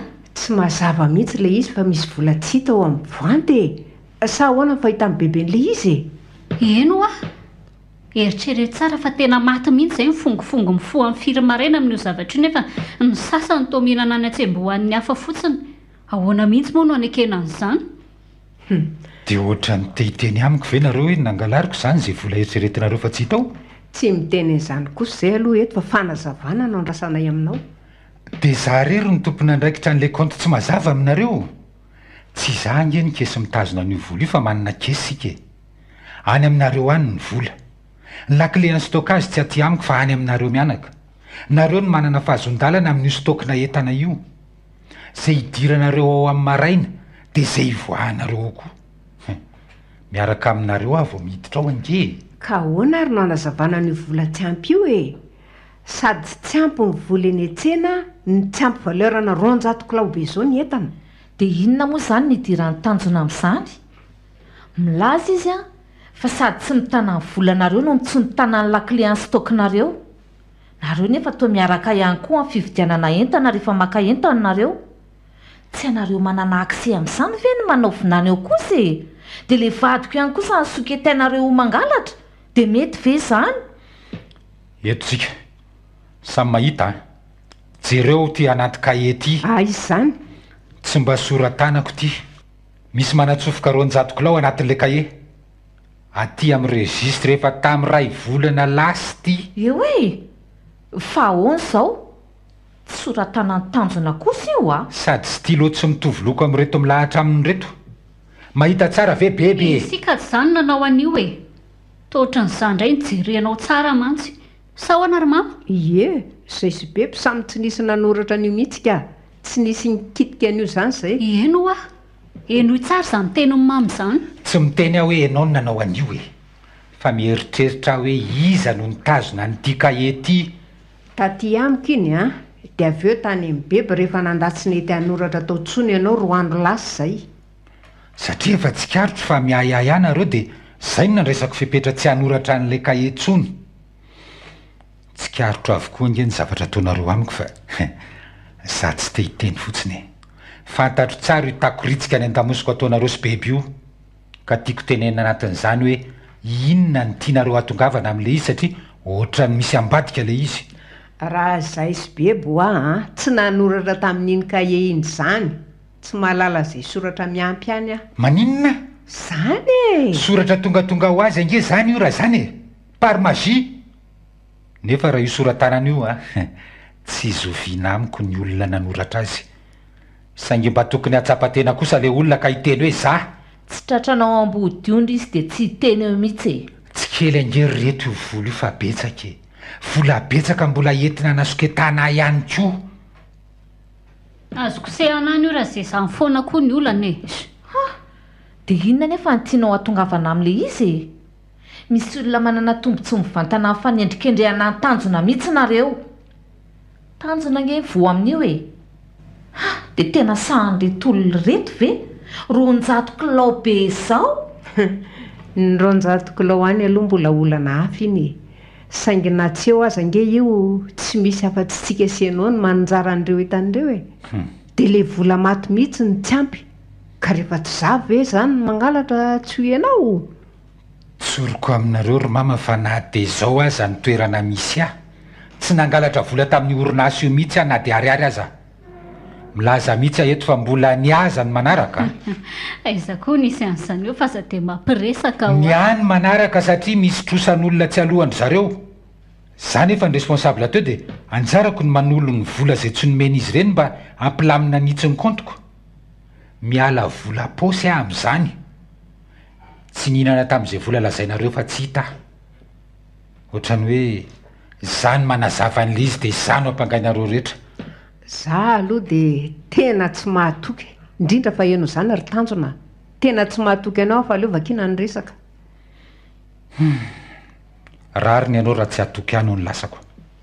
Saingy tsy olana amiko izany. Ary izao nanaovantsika azy e. Totalio fa onerako izay vola voalaza fa tsy ampy rehetra ao. Ataoko angamba tsy mbola eo pampana makaizy izany. Ary azo averina tsy kelikely tsara koa. F'izao angamba tena aleoko mijanona amin'ny asa fa tena tsy mety amiko le miasa tsy misy fifampitokisana ohatr' izany ka. Maninona? Izay ny mety e. Aleo tsofoko ranonareo. Izay mihitsy ny tena mety. Na manao an'io tanjona na tsy manao an'io ataoko fa mba misakafo ihany izay aho fa tsy hoe matombo sara akory. Fa raha ohatran'izao kosa ny anaovanareo azy izay miara-miasa aminareo eo ataoko fa tsy rariny izany. Ty vava ry vero Ny anareo rehefa tena zoina le tantara ohatran'ny efa lonilony amin'ny tanjona mihitsy ange. Dia tsy hitanareo ve sa vetivety dia adino ny nanomboana an'io asa io. Iza ny tena nivarotra ny ainy teo. Rehefa nandasy ny tsipaka amin'ny fiangavianareo avokoa ny olona rehetra ka tsy nisy nety ny ara-asa taminareo. Iza ny sisa ny fikiranareo sy ny faranareo teo. Saingy efa vita sy mandeha ara-dalàna izy ankehitriny dia mahita ny 200 kilao asisika any anaty kahier sasany. tsy misy raha raiko n'izay soratra ronjatokilao any ho ah ny vola tiampo ny fantatro dia izay. Aza sy naresaka be deaibe le izy fa zay efa hijanona raha ny fanoizako an'le asa no miteraka fahabangana foana amin'ny volo io. Ny amantsy tena tsy tiako mihitsy ho tity kely io, lasa mitatatra ho andrain'le zafy fotsiny eto. Ela be zany fa rehefa izay zany ny fanapahan-kevandry mama dia vita any zany a. Ronjato-kilao vola ange zany iry tanjony dia izandray zany ny ahitana an'izany volo izany raha n'olo an'izany ianao. Rehefa mijanona izy tsy olany izany na tsy hanome an'izany azy nareo.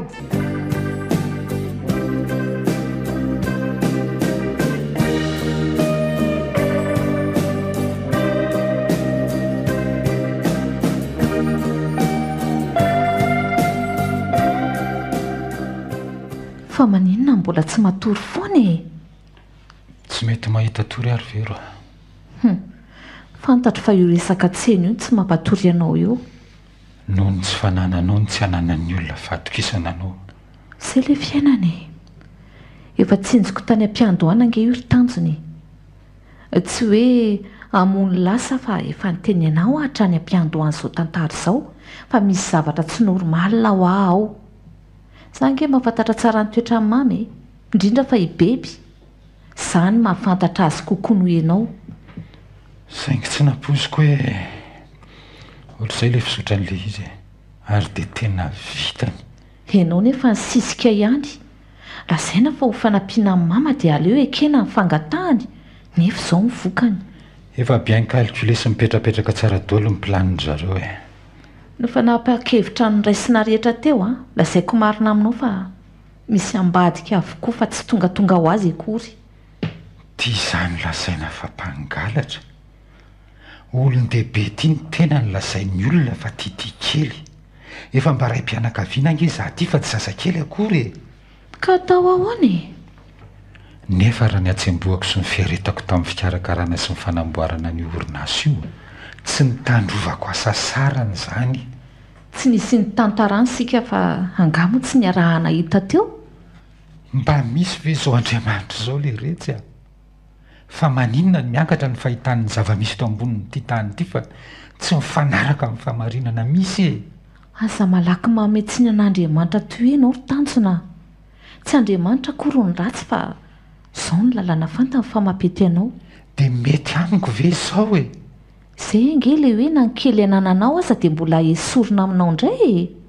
Tanteraka izy ankehitriny. Ianao ny lofo sy nanankina ny herim-po sy ny herin-tsaina rehetra indray tia no aiza. Voataka tery amin'ny ambavafonao tery. Mbola arahana ronjato-kilao koa. Mampalahelo. Tsy tiako eritreritra an'izany intsony ianao na dia kely akory aza. Sao indray ny alahelonao an'izany eo ny apetsika ny aretinao. Eny e, saingy ahoana moa ny tsy alahelo e. Mety aiza ianao ny toerako. Tanjona, za aza ny tena malahelo lavitra noho ianao. Saingy tsy hamendry fendro anao aho.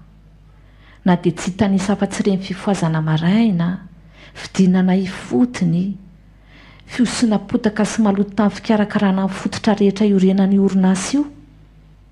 Noho izay ankehitriny vita soa tsara sy mampidi-bola le izy dia hanaovana toeran-tsaka ny vadiko. Sany kosa fetem-barariny e.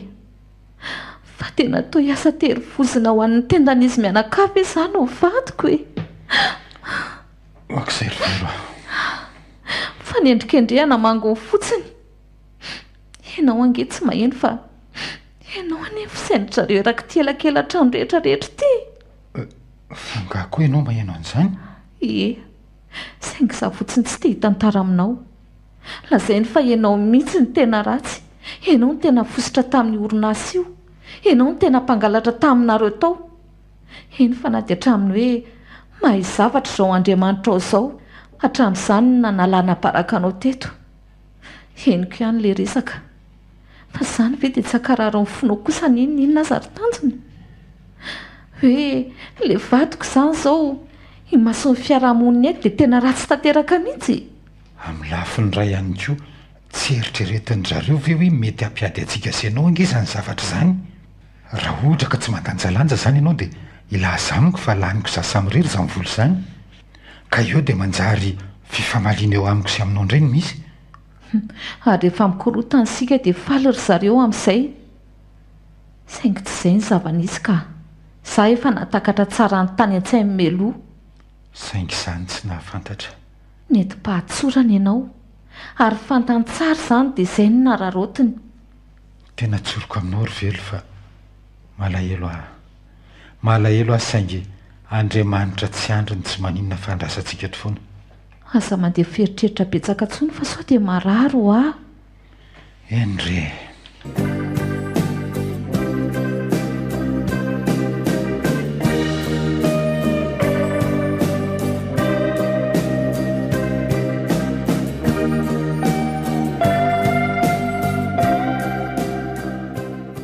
Dia ahoana izy ity ry mama? Ahoana fandeha Aliasa? Tsy efa hainao daholo ve? Tsy efa nazavainy beby? Efa haintsika daholo io ka. Tsy haiko hoe inona raha nitazonanareo maharitra an'izany olona mpangala-bolo izany tato amin'ny orinasa tato e? Tena tsy nisy tandroka ny ratsy rerindrina. Niseho azy teny ianao. Angamo misy manao ratsy tafavoaka izany e. Ny kobokoboan'ny marina ka dia ny baradaka tsy nanontaniana. Tsy niandry ny roahana fa nalalana nalatena ho azy. Ka fantatsinona fa efa mamay be ny piso taoko. Efa nanara-maso akaiky ianareo mianaka. Dia tsy misy anaova fikafika intsony ka dia naleo ny ala-paha. Izay no lazako aho fa mahay zavatra mihitsy izao Andriamanitra ao ambony ao izao.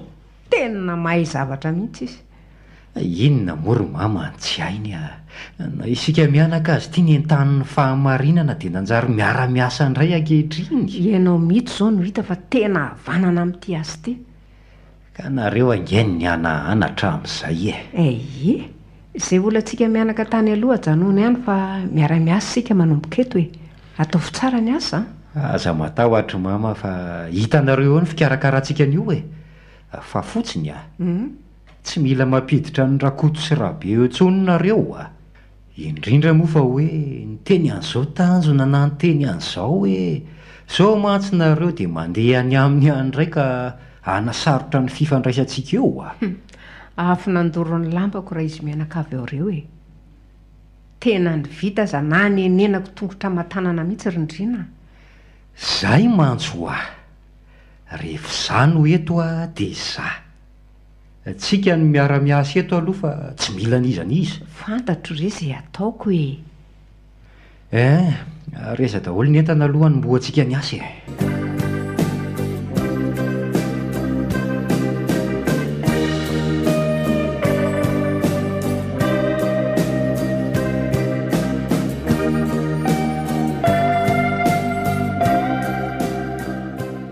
Ataoko fa miarairay aminao angamba izao fa ianao mihitsy ny tena tiandry zareo nisorona teo. Fa ahoana ry velo?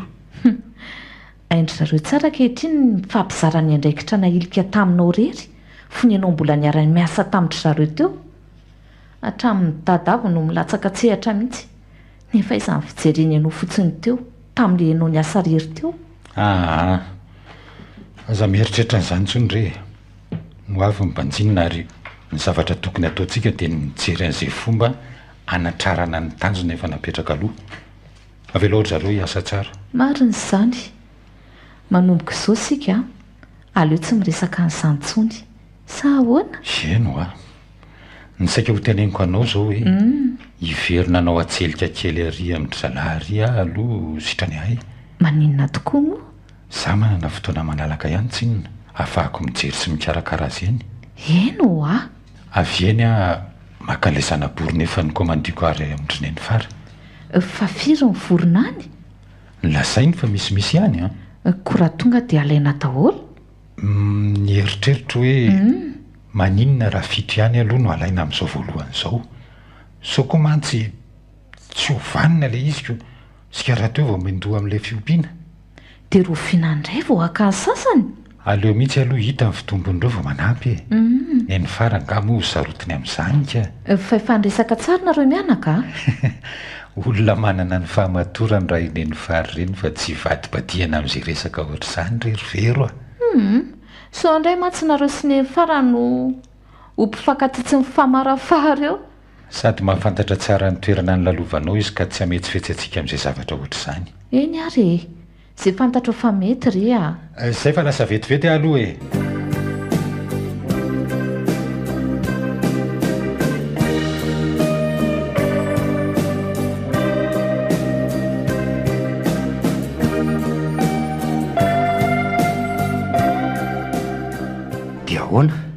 Efimama sisa ny sakana dia tonga mitanjontsika e. Nefa mamanareo koa nge ka fetsy be e. Tsy lafina moramora izany io a. Ndraso fa tsy maintsy misy fomba naovantsika azy foana eo re a. Zao mantsy zao ataoko fa efa tena miroborobo ny orinasa. Mandeha ny varotra. Atsika sena koa efa samy amin'io avokoa no mivelona. Ka ataoko fa tokony ho fihezitsika manontolo amin'izay ny orinasa dia milamina ny zavatra rehetra. Izay mihitsy ny tanjona ary indrina. Tsy misy fantany amin'ireo client mobile rehetra ireo ka tsy maintsy avy amin'ireo no hamerezantsika azy. Raha ny hoe tonga dia haka entana mihoatrahoatra ny nanaovana azy tamin'ny tanjony ireny dia ohatrany tsy mety intsony aloha ireny fa efa mailo tanteraka izy amin'izao. Izay tsy hampieritreritra azy zavatra hafa aminao ihany aloha. Za tsy maintsy manao an'izao andraikitra izao ihany dia tsy fikitihana ny volo izany. Izay mihitsy. Aza taitra ianao fa tsy maintsy ho tonga amin'ny farantsika e. Nanalana ny tanjona tao aza ve ireny vita ihany dia izay io sisa. Izay nge mantsy ho ahy e.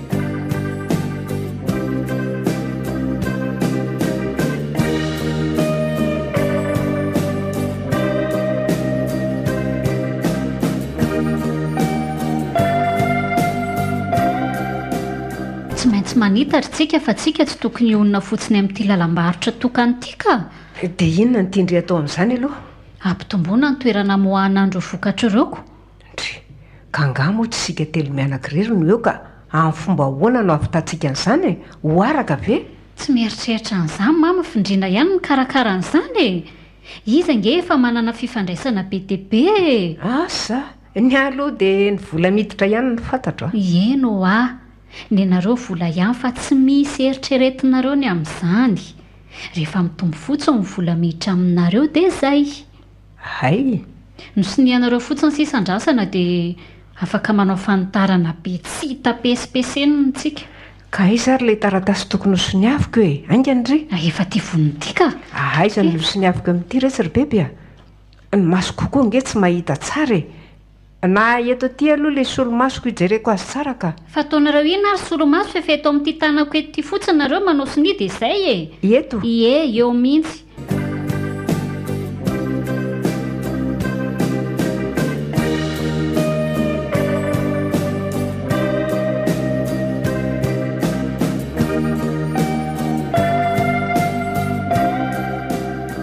Dia ahoana? Efa vita sonia daholo reto taratasy reto. Andraso amin'izay ianao anaovako azy ary. Dia ahoana ka? Za ihany re no mikarakara ny reto e. So dia mitady ho fetsifetsy eo ianao fa lazao amiko mazava tsara eto aloha izay fomba andehana ny vola rehetra. Fantatro fa tena vola be dia be ireny. Dry? Fa tsy mahatoky andray ve ity vady malalako ity ry olona Na malala na tsy malala ny vola Andriamatoa tsy mahampivady mihitsy aloha fa aleo hazava ny resaka. Fantatro tsara koa ianao fa olona manana ny toetranao ko ahoana no atoky ianao? Resaka volo ka manahirana be a. Tsy misy an'izany ry eo fa ianao koa. Iza ary no hametsifetsy anao eo e. Mpivady angatsika ry bebe. Izay moa va tsy anao ihany koa?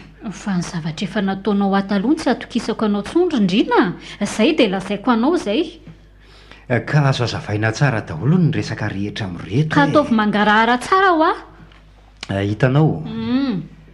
Tsy maintsy mampiditra ny anaran'ny mama amin'ilay izy fa sarotra be ny anaovantsika azy. Mamanareo ve? Ie. Fa nga efa fantany izany resaka izany. Efa nazavaiko tamin'ny daholo ka nareo sisy mila mikomplisy tsara ao anatin'ilay izy fa raha tsy izany dia sarotra be a. Ay, tsy olan'izany fa hazava ho amiko tsara fotsiny. Ka tsy maintsy soratana aminy aloha ny vola rehetra izay azo avy amin'ireo tsena sasan'ireo. Rehefa tsy misoratra amintsika io dia lavitry ny mamanareo tsika amin'izay. Ay, mazava aminao. Izay vao mazava tsara amiko ka.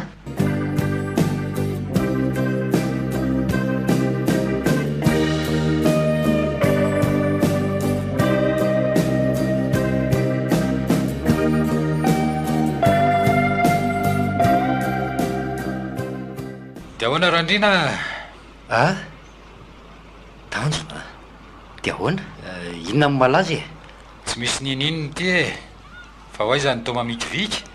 Mbola hikarakara kely an'reto asy reto io e. Ay, Hitanareo ihany fa manana orinasa mbola tsy maintsy sahaniny tsika amin'izao dia tsy maintsy mihetsiketsika kely aloha e. marina izany e. Nareo aza nge mba tsara vitana ihany, tonga dia nandray ny vonona fa tsy nisahirana intsony e. Angamo tsy fantatro fa zany asila amin'izany eo indray izao. Ka tsy hita fa ametrahan'ny olona fitokisana ny tena dia tsy afaky ny hanao vinany amin'ilay izy e. Moa ihany koa mbola nanarina n'le fahabangana be nisy tato e. Tsy ohatran'ny sasany hoe mangalatra fotsiny no atao rehefa tonga eo amin'ilay toerana. Fa tsika tena miasa ka miasa tsika. Miasa amin'ny fahamarinana tsika matoa natsoina manokana mihitsy. Efa fantatro ny tianona teneniny fandraso. Ry zahala sasany koa nge Randriana dia tena misy manana ketrika hafa mihitsy e. Mody mana ratsy sy manan-kivy ry zalahy amin'ny voalohany, dia rehefa mibanaka ny lalana dia tonga amin'izay izy. Zany ny tena hoe efa tena bien calculé mihitsy hoy ny fitenenana. Ratsy manana eritreri-dratsy eo tonga amin'izany. Elany te hianahana any ko. Zany no atao hoe miakaly ty e. Ary sao dia manenina raha ry zalahy e. Te hiverina amin'ilay toerana. Ny ao an-tsain'ny zalahy angamba mety afinandoro ny lambany io ko. Zay fiverenana izay mihitsy ny tena nosirana. Zao malalaka ny sasany amin'ny 200 kilao sy 700 kilao. Na taonina ray na 2 taonina aza moa maninona. Tonga dia tsory izay telona teneniny e. Izay sy bebo no asila amin'izany. Tsy nanonona anaran'olona mihitsy aho fa ry zalahy ny teneniko ka. Ry zalahy ohatran'le ny teneninareo teo ihany ko. Lehilahy dia mody manao tokodo ny resaka io. Hitako amin'ny fijery lahy isan'andro ao nge. Na tsy aro voadona angambako. Ahoana? Misy tokony iarahana misotro aloha ty e. Ahoana sao dia mba hisotrosotro kely nareo? Tena mbola tsy amforona mihitsy tsika amin'izao a. Aleo mihitsy aloha zokony any ariana Randriana fa misaotra betsaka. Dia hihafahafa ve? Inona moa ny ratsy ny fanaovany e?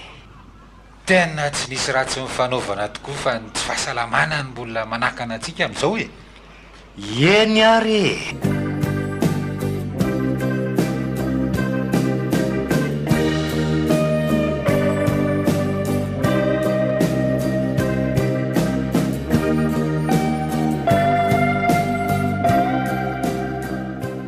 Lasa ohatrany tsy maharaka indray nge tsika mivady izany e. Raha ny tokony ho izy vorona 500 isa ny komandiny etson'le olona teo a. Dia raha miampy an'le 500 efa tamin'ny ray volana sy le 200 isa ery tapin-tanàna ve tsy efa tapitra ireo vorondreo. 100 isa izany sisa. Ka izay matso ah. Tena tsy maharaka marina nge izany ry tanjony e. Ka tokony apakatra roa avoeny amin'ny isany mihitsy tsika amin'iny taona ho avy iny. Raha ny eritreritro aza rehefa lasa daholo ny volan'olona ty amintsika dia alefany daholo le vola. Fa ianao nga tsy mahay mikaonty e. Angamo aty amintsika misy volan'olona izany intsony. Fa le volandrimama ka. Efa tsy misy intsony izany fa vita tamin'le tsika namoaka vorona farany tamin'ny 26 juin iny e. Izany ve? Tsy misy volan'izany intsony aty na dia ny ariary aza. Efa nomeko azy hatramin'ny vidin'entana lazainy fa nangalariko. Saingy izy moa tsy nety andraindray avy eo. Ay ve, ary ianao tsy mba niteny an'izany tamiko a. Ka mbola tsy nisy fotoana nresahana mihitsy tsika fa samy nanana ny nanahirana azy ko. Ianao variana amin'ny tsena, izaho mbola mivezivezy be amin'ny fiompiana. Tapavoaka ihany sika ty ry tanjona ankehitriny a. Tsy misy mahavitsilaitra amin'ny firetana ary vero a. Zao sika ataoko fa mba manana ny ampy angamba aloha. Efa tsy misambotra etsy na misambotra ireo intsony. Efitsika indray azy zao no mampisambotrako. zay le fitondran'Andriamanitra Eno a. manova marina sy ny tsara mandrakariva fa misy voka-tsoa foana io any amin'ny farany any. Eno ay. Tanjona, Ahoana ki? lazay mama fa ohatra nefa tsy misoratra aminy intsony ange ho ny orinasa kelin'izy bebe io e. Aiza koa. Marina e. Izy koa ve dia hiteny an'izany aminao? Ka tsy izy no niteny an'izany fa se enina enoko an'izany resaka izany raha tafaresaka izay mirahavavy afaka omaly. Fa ahoana? Lazainy tamin'ny seheny fa tsy tamin'ny intsony izay tombontsoa fa izao aza vao tena mahatiantoka tanteraka ry zareo. Mbola raha fournisera trosa be dehibe ihany koa fa nampon'izay. Marina ve zany e? Izay mama vao mikoropaka satria izy ny fantatry ny mpamatsentana rehefa tsy voaloha vola. Marina ve zany? Ie, tena kepoka fotsiny raha ny lazanseno an'izany. Saingy tsy samy tantarantsika an'izany izy. Menatra angamba. Ka na dia ireny nanaovany antsika ireny kosa aza ve? Fa nga moa zany tsy zany tena ratsy tao e.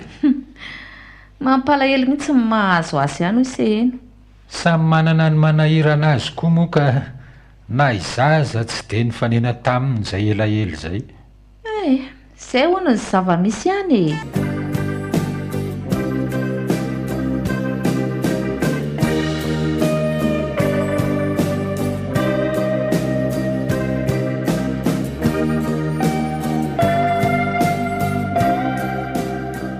Tsy mety nge zany ry beby e.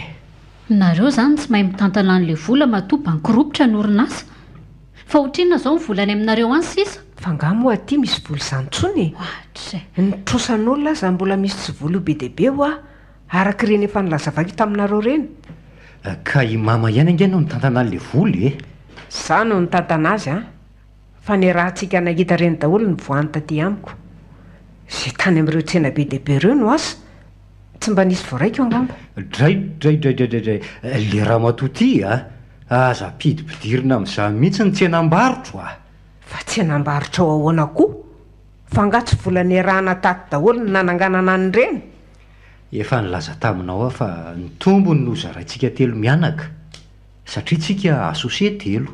Fa ny reny vola kosa anay madiodio ka. Dia ahoana moa izany no anananareo an'ireo vetivety teo? Tsy vola vety ihany ve? Aleo aloha azavaina tsara aminareo le izy ry mama. Zao a, mitovy ny volan'ny zaraintsika.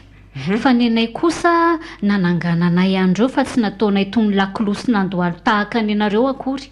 Ka hoe tsy misy vola intsony. Reo ny anay ireo. Tsy mety zany rak'izy a. Nareo ange tsy mba nanazava an'izany tany am-boalohany fa nasainareo hoe anao sony fotsiny a dia izay e. Fa inona reny vola efa laninareo hatramin'izay reny e. Tsy kotiana daholo nga moa reny. Aza manao hanindany tsy tsaroana ohatran'izany ry mama fa tsy mety zany a. Tena fetsifetsy amiko mihitsy nareo mivady reto a. Efa ela nge natsikaritra an'izany e.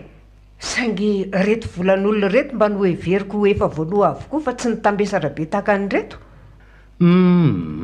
Manahirana le mifandahatra be aminareo amin'ilay izy fa izay no marina ka. Dia ahoana izany ireo volan'olona ireo? Tsy haiko izay fomba andoavanareo azy ihany aloha e. Izay fanarahanareo sy mpamatsy entana any anareo zany. Dia ivadianareo a zany? Fa mivadika ahoana fa tsy efa nareo foana ve mifanaraka amin'ny zareo any ry mama. Dia tohizo ny fifanarahanareo zany koa. Raha izany no izy dia tsy afaka niara-iasa aminareo intsony fa arery ny orinasa. Ka izay mihitsy koa ny voasaiko hoteneniko taminareo fa tsy hanao intsony izay e. Aleotsika samy mandeha manana ny lalany. Eno a, mety mihitsy izay tenenin'ny mamy izay. Aleo mihitsy tsika tsy miara-miasa intsony. Dia aleo izay andefa mbola betsaka ny zavatra manahirana anay ka. Dia nefa inona tsoa moa izany ny amin'ny orinasa io. Na ho sandaina aza ve ho izay rehetra aminy ahatafaverina ny reto trosa be reto. Tena very ary olona.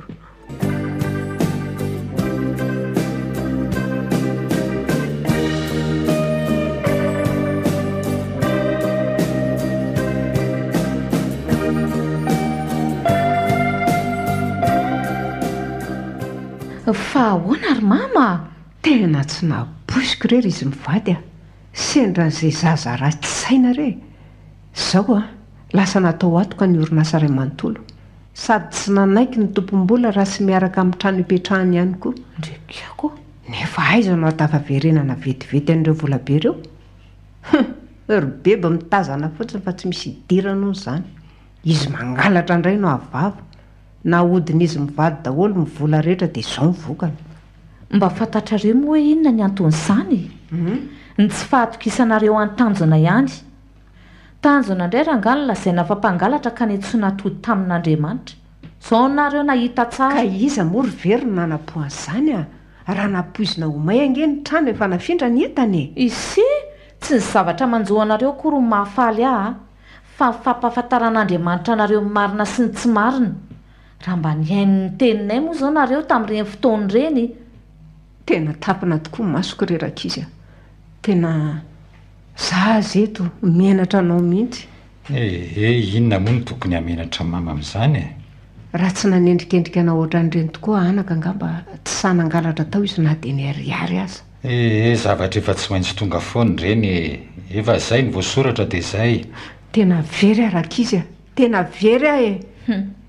Fantatra fa nisy zavatra mifanarahanareo tany ambadika tany ka nahatonga anareo iray tetika motika sainala ny tanjona tao. Inona izany ry mama? Avelo re izany ho any e. Ka nareo mila mazava tsara sy tsy manafinafin-javatra aminay intsony aloha raha ohatra sika ka hifanampy e. Aleo hazava tsara. Ka inona moa anaka va dia hoe hatramin'ny hofatrano rehetra izay voalazoko taminareo ireny dia vola tsy makaiza kory fa zaraina sy bebe mitokana ihany a. Ay moa izany le izy. Ary le hoe ajanony ny beby. Nisy fotoana mantsy nisy an'izay koa. Indray fomba nentina hanerenanareo akolaka hivarim-pananana moahanareo vola entina manokatra an'ilay orinasa. Andray? Ay moa izany dia efa voakajatra amin'ny fanananay ato an-trano mihitsy. Hoe rehefa mijanona ny bebe a, ny asa nefa efa miroso ka tsy ampy ny enti manana dia manery an-tanjona amoaka vola rehefa izay mianaka rery aloha no eo. Kanja moa tanjona mihitsy ny tsy nety tamin'ny fanesorana amin'ny beby. Fa efa lasa andre izany anako. Eno a. Aleo izany hivalilano ary vero a. Aiza izao izy mivady. Mizesta mihitsy izy eo manakara mampiasa efa ho firy. Tsy ho lasa lavitra kory eo raha mbola ny alaheloko an'ireo. Ka raha nitody-mbola ela tokoa ve moa izy ny tsy hanaovan-dratsy. Izay nge ilay fomba fijeriny. Fa ianao no mila mijoro amin'ny famarinany e. Mba avonjeo aloha ry reto fa tena very daholo ange mifananana rehetra e. Raha ohatra an'izao e, tena avonjeo ary vero a. Resao tanjona ny amin'izay tokony aminjeny anareo fa resaka ifampiarahana daholo mantsy ny anay ny ato tokantranonay ato. Mba avonjeo ireo ianaka amin'ireo volan'olona ireo fa ho lasany ange ny fitaovana rehetra raha voatsy voaefa ny volany. Andrasy fa raha-pitsy ihany dia omena an'izay vola misy ato ny volan'izay maika aloha fa tsy olan'izany e. Fampian'izany anga ny volaoka. Misy betsaka ihany ireo hoe raha letrosany teneniny teo kely sisa tsy voaloha amin'ireo. Rehefa izany dia anaovako fifanarahana vaovao ny ambiny ka averina anatin'ny ray volana. Amin'izay mantsy misy vola betsaka fanampiana azoko amin'io tetikasako io dia sady amonjena anareo aloha no ampiroboroboana ny anay ihany koa. Misaotra betsaka rerak'izy a. Misaotra be dehibe. Tia peritreritra fotsiny ahy eto hoe raha ny vesaranareo an'iny 200 kilao tsy nohanina sy tsy nangalarina iny ny fiainan'ny tanjona dia fahasoavana efa ho 10 taona narotsak'Andriamanitra ho azy. Ary ianareo izay nampitondra azy an'izany 200 kilao tsy nohanina sy tsy nangalarina izany kosa. Indrindra izay nitavana an'izany ankehitriny dia ao ahitrin'Andriamanitra afoloeny noho izay 200 kilao izay ny fiainany. Fa io dia fantatr'Andriamanitra foana io fa raha ny ranomasina io vadiko io tamin'ireny angamba. Ataoko fa tsy avelan'Andriamanitra iraradraraka fotsiny amin'izao. Tsy dia tsara ny mianjotody vero. Mifona aminao Andriamanitra fa tena feno loatra ny foko.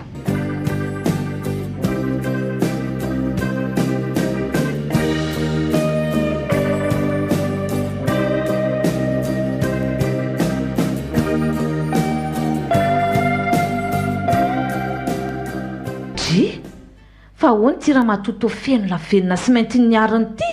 Eno a? Fa viaizy bebe izany. Sady ohatrany misy fofona lasantsy ange bebe. Fa nao inona ty indray? Mangina aloha ry mama fa izy azy ty tsy fantatrareo izay nanjoa azy. Tonga dia izany ve ny teneninareo? Ka na nijery azy raha mandreraka. aiza dia ny ray aman-dreny ihany no isolokina isangalarana raha tsy zanako tokoa angamba efa asy izay nanaovako an'io.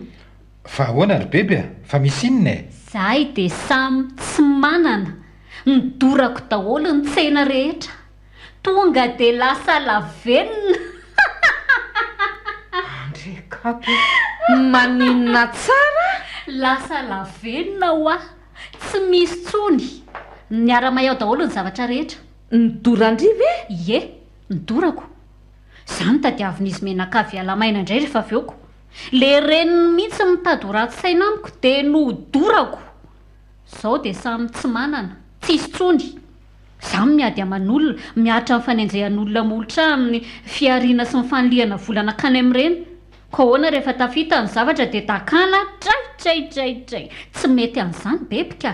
efa fantatray daholo ange marina ry bebe.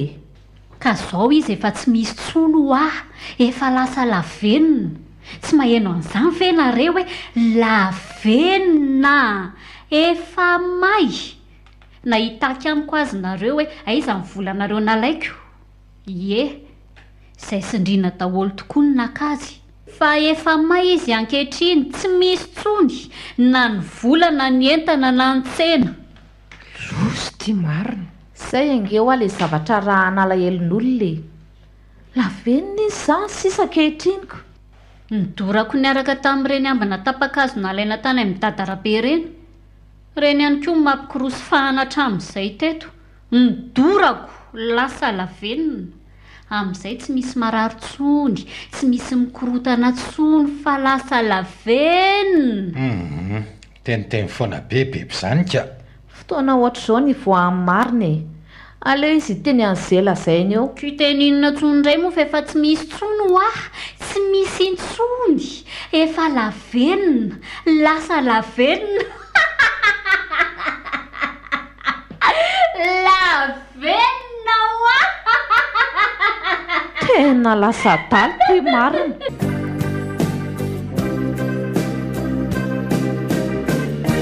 natolotry ny ase amin'ny radioana radio